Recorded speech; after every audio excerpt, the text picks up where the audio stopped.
राधे राधे दोस्तों, तो ये ब्लॉग है महाकुंभ का। जैसा कि मैंने आपको बताया था महाकुंभ का भी ब्लॉग आएगा। तो बनारस के बाद हम सीधे निकलते हैं महाकुंभ की तरफ, मतलब प्रयागराज की तरफ। तो यहाँ पर आप भीड़ देख सकते हैं कि 13 तारीख को, मतलब हमने 13 को बनारस से हम निकले थे, तो 13 तारीख की ये भीड़ देखने को मिल रही है। फर्स्ट डे का ही हम देख रहे हैं कि इतनी ज़्यादा भीड़ है। तो यहाँ पर हमने इस भीड़ को देख के ना हम सोच रहे कि हम जाएंगे भी तो कैसे जाएंगे। इन मैडम को ना ट्रेन से ही जाना था, लेकिन अब हमारे पास ट्रेन का कोई ऑप्शन नहीं बचा था। तो हमने इसकी बहुत फिरकी ली। फिर हमने डिसाइड किया कि अब हम बस से ही जा सकते हैं, तो बस बेस्ट ऑप्शन है। तो हमने सीधे बस से निकल जाते हैं प्रयागराज की ओर, और हम प्रयागराज सीधे रात को पहुंच जाते हैं। तो रात को आप देख ही सकते हैं। तो अब हम यहाँ पहुँच तो गए हैं, लेकिन महासंगम तक जाने के लिए ऑटो अवेलेबल बिल्कुल भी नहीं है। तो फिर हमें पैदल ही चलना पड़ा। मतलब हमें पैदल, आप सोच लीजिए, आप यहाँ ब्रिज से हमें कम से कम 8 से 10 किलोमीटर था, 10 से ज़्यादा ही होगा आई थिंक। फिर भी हमें यहाँ पर 2 किलोमीटर का यहाँ पर कुछ बताया गया है, लेकिन ये 2 किलोमीटर तो बिल्कुल नहीं था। अंकल जिस लोग से पूछते हैं ना, तो बोल रहे थे 4 किलोमीटर, और 4 किलोमीटर चलने के बाद फिर वापस से वही कहानी होती थी। किसी और से पूछो तो 4 किलोमीटर। मतलब इस तरह से ना जो पुलिसकर्मी थे, इन्होंने इतने मतलब लंबा सफ़र इतनी आसानी से तय कर दिया। तो प्राउड है सारे कर्मचारियों पर, जो भी हमारे प्रयागराज की जो भी पुलिस है। तो उन सभी ने ना इस सफ़र को बहुत ही आसान बना दिया था। 2 किलोमीटर का बोल बोल के, आश्वासन दे दे के इन्होंने बहुत ही इजी तरीके से हमारा सफ़र कर दिया। और हमने सारे अखाड़े यहाँ पर देखे। मतलब रास्ते भर में यहाँ पर व्यवस्थाएं थी। तो ये जो हम देख पा रहे हैं, यहाँ पर सारे भजन कीर्तन चल रहे हैं यहाँ पर। और कुछ लोग यहाँ पर विश्राम भी कर रहे हैं, क्योंकि वो 14 तारीख का वेट कर रहे हैं कि वो स्नान करेंगे मॉर्निंग में ही। तो हम यहाँ पर हमने बिना रुके रात भर हमने रुका। तो हमने ना कहीं भी रेस्ट नहीं लिया, और हम सीधे चलते गए। और हम फाइनली ना समथिंग 1:30 2 बजे हम संगम घाट पर लग गए थे। लेकिन फिर भी हमने यहाँ पर चलते हुए हमने सारे अखाड़े जो स्थल थे वो देखे। सारी तैयारियाँ चल रही थी, कहीं कहीं आधे भी थे। यहाँ पर कुछ कुछ तैयारियाँ पेंडिंग थी, रथ तैयार हो रहे थे, क्योंकि सुबह का शाही स्नान होना था। तो ये सारी तैयारी चल रही थी। हमें मतलब अलग अलग दूर दूर से जो आए हुए यहाँ पर साधु संत के अखाड़े देखने को मिले।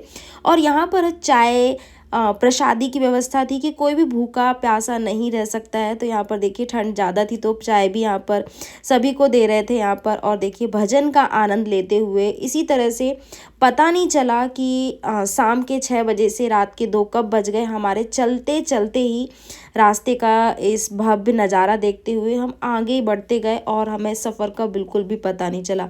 हम आगे की ओर जाते हैं तो ये रथ हमें देखने को मिलता है। तो ये रथ तैयारियां चल रही हैं, जैसा कि अभी हमने बताया कि शाही स्नान के लिए यहाँ भजन मतलब हर पंडाल में भजन कीर्तन हो रहा है। कहीं भागवत का आयोजन किया गया है। तरह तरह की चीज़ें हमें देखने को मिलती हैं, आप देख सकते हैं यहाँ पर भी।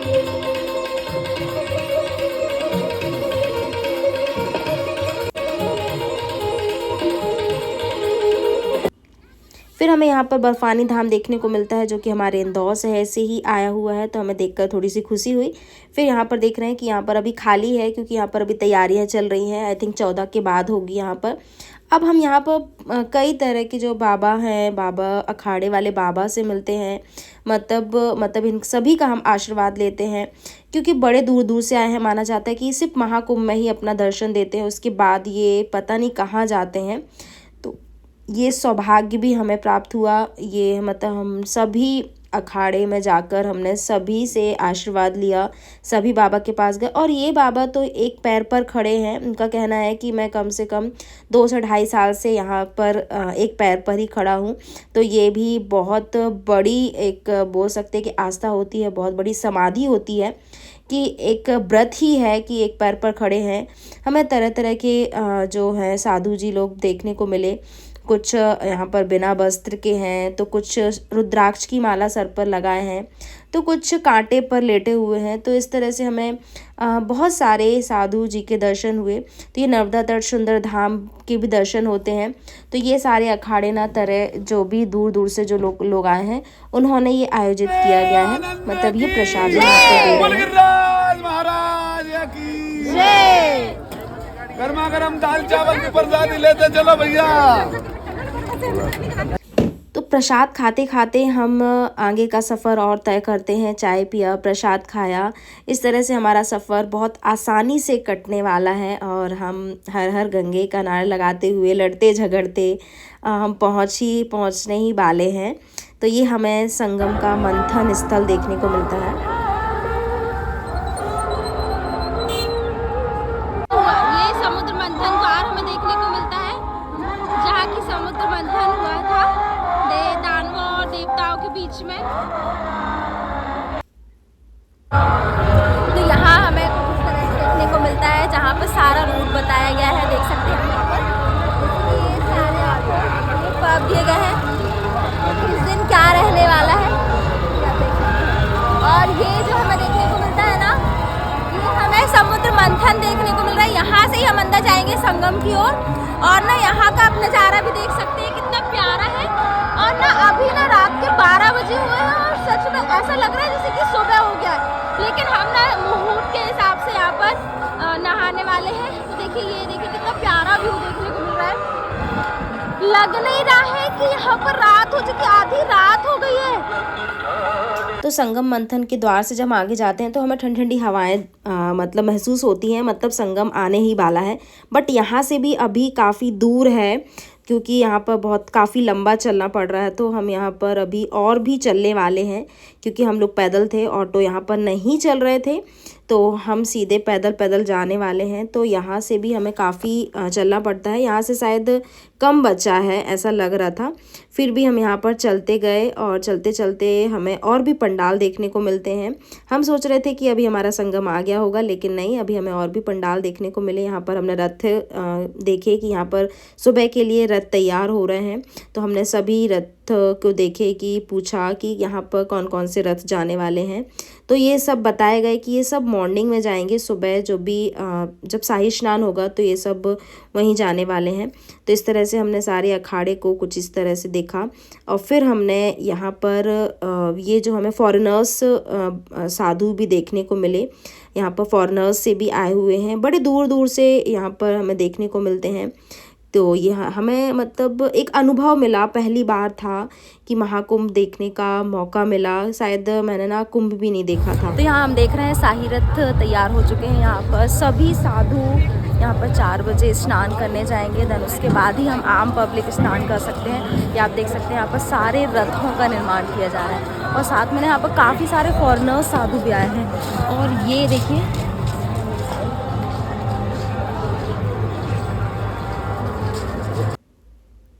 तो ये देख सकते हैं, हम सभी से आशीर्वाद लेते हैं, सभी साधुओं जी से आशीर्वाद लेते हैं। हमें हर तरह के अखाड़े देखने को मिलते हैं। अब हम दोबारा फिर प्रसाद खाने वाले हैं। तो ये हमारे ना गैंग मतलब ग्रुप की लीडर है, ये प्रसाद का बंदोबस्त करती है। तो हम यहाँ पर लाइन में लग जाते हैं और लाइन तो देख रहे हैं ना, काफ़ी लंबी है। ये हम लोग यहाँ प्रसाद लेने आए हैं, रास्ते में एक जगह और हम लोगों ने पा लिया था, यहाँ फिर से पाने आए हैं। और ये देखो बहुत लंबी लंबी लाइन लगी हुई है। अगर आप महाकुंभ में आएंगे ना तो आप भूखे तो बिल्कुल भी नहीं रह सकते। बिल्कुल भूखे नहीं रहेंगे। चाय भी बिल्कुल मिल रही है फ्री और प्रसाद भी मिल रहा है, तो खूब खा सकते हैं।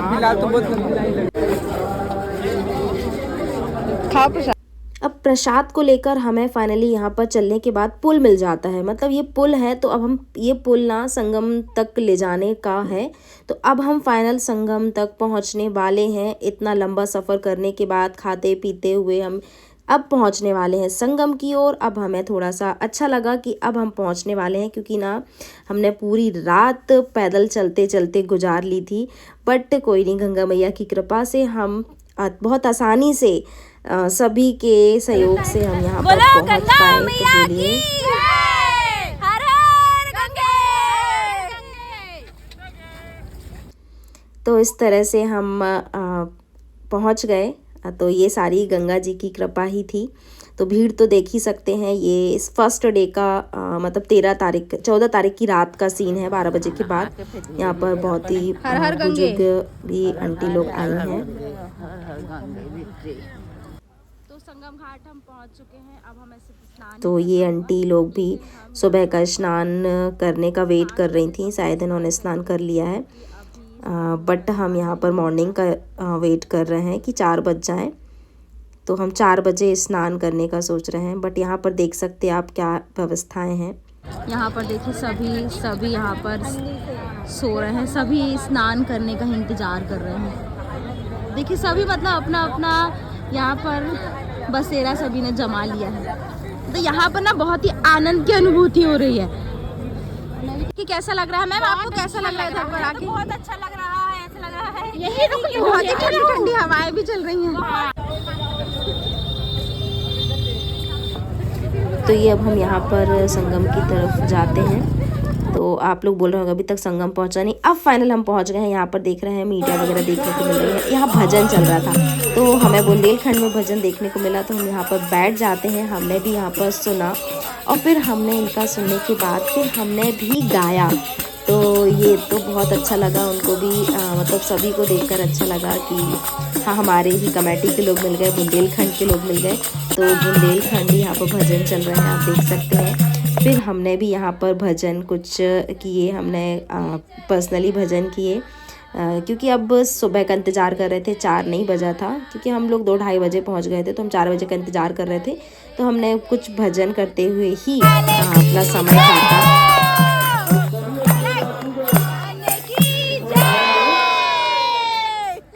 अब यहाँ देख सकते हैं कि जो यहाँ पर पुलिस जो कर्मचारी हैं वो सभी को भगाने लगे हैं। उनका कहना है कि आप लोग नहा के निकल जाओ क्योंकि भीड़ बहुत ज़्यादा हो जाएगी। तो काफ़ी लोग अपनी ज़िद में है कि नहीं वो मॉर्निंग में ही नहाएंगे, लेकिन ऐसा नहीं करना था। तो सभी ने, कुछ लोगों ने नहा भी लिया था पहले ही, तो उनमें से हम भी थे जिन्होंने हमने नहा लिया था क्योंकि भीड़ इतनी ज़्यादा देख के ना डर गए थे कि अभी तो और भी ज़्यादा भीड़ हो सकती है। तो इससे पहले कि ज़्यादा भीड़ हो तो हमने भी यहाँ पर स्नान कर लिया। इतनी ज़्यादा भीड़ थी कि कोई तो मतलब हम लोग ना पहचान ही नहीं आ रहे थे कि कहाँ किसका बैग रखा हुआ है। बट यहाँ पर हमने 2-2 करके 4-4 लोग मिलके यहाँ पर सभी ने जल्दी जल्दी स्नान किया क्योंकि भीड़ काफ़ी ज़्यादा हो रही थी, बाकी लोगों को भी नहाना था। तो बोलिए गंगा मैया की जय। तो हमने जैसा भी हुआ हमने जल्दी जल्दी अपना स्नान किए और हम सीधे फिर निकलते हैं अपने जहाँ पर हमारे बैग्स रखे हुए थे। बट हमें बैग ढूंढने में भी काफ़ी समय लग गया क्योंकि ना इतनी ज़्यादा भीड़ थी, कुछ समझ में ही नहीं आ रहा था। फिर उसके बाद देखिए सब खाली कर दिया है। अच्छा हुआ कि हमने पहले नहा लिया। ये सब खाली करवा रहे हैं क्योंकि यहाँ पर साधु अखाड़ा आने वाला है।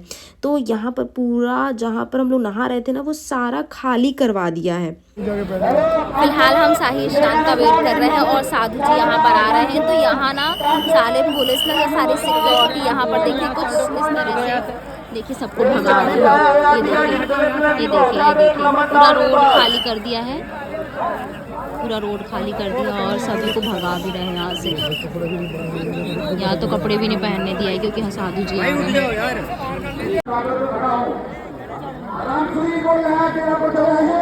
हम एक नंबर से निकल रहे हैं। प्रोफेसर साहब दरभंगा के जो है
ऋषि निखिल बोलना एक नंबर टावर पास आ जाओ। लक्ष्मी भैया एक नंबर टावर पास हम निकल जो बने जा।